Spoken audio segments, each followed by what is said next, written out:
Maofisa habari na mawasiliano wa serikali wamehimizwa kufikisha taarifa sahihi kwa wananchi ili waweze kuelewa kazi zinazofanywa na serikali. Mkuu wa Mkoa wa Mwanza Saidi Mtanda alipokuwa akizungumza na maofisa hao, amewataka wajitume na kujipenda, ikiwemo kufuatilia kazi za serikali kwa ukaribu. Kwa hiyo tujipende na tupende kazi zetu. Anayependa kazi yake hahitaji kutumwa, atajituma. Lakini pia hahitaji kufuatiliwa, atahitaji kujielimisha kila siku, ajue sera na mabadiliko ya nchi yanavyokwenda ili aweze kujiposition. Atakwenda kidijitali. Leo hii nikiuliza niambieni peji ya taasisi gani ina followers milioni 1? Kuna taasisi hapa, taarifa iliyowekwa mwaka jana ndio inaiprevail mpaka leo. Uongo kweli? Yeye mwenyewe ni afisa uhusiano na mawasiliano, lakini kwenye peji yake amekuwa followed na watu 7, maafisa uhusiano na maafisa mawasiliano. Utajikuta kwamba taasisi hiyo msemaji mara nyingi anakuwa ni kiongozi wa taasisi. Kwa nini?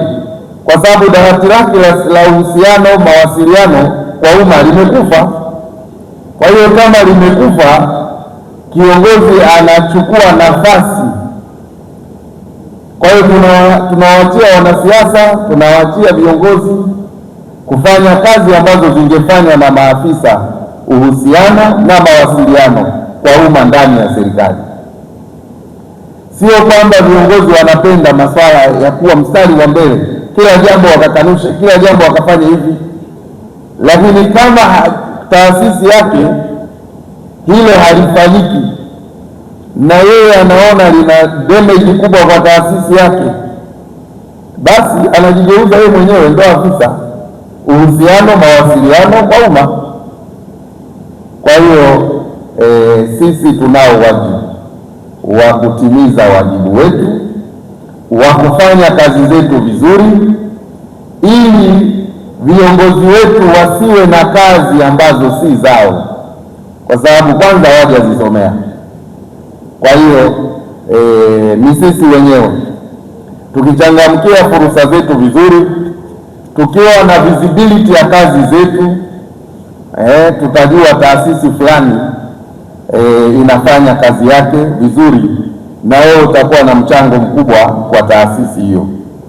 Msemaji mkuu wa serikali Gerson Msigwa amesema kuwa wananchi wanashindwa kujisifu kutokana na kukosa habari sahihi kutoka serikalini.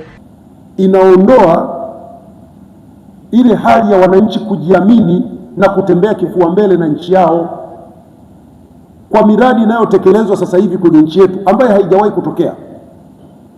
Watanzania wanatakiwa kuwa proud na kazi kubwa inayofanywa na serikali, lakini kama hawana taarifa wataendelea kuona kwamba nyinyi watumishi wa serikali na sisi viongozi huku tunajinufaisha, tunanenepa, tunafanyeje, hatuwasaidii.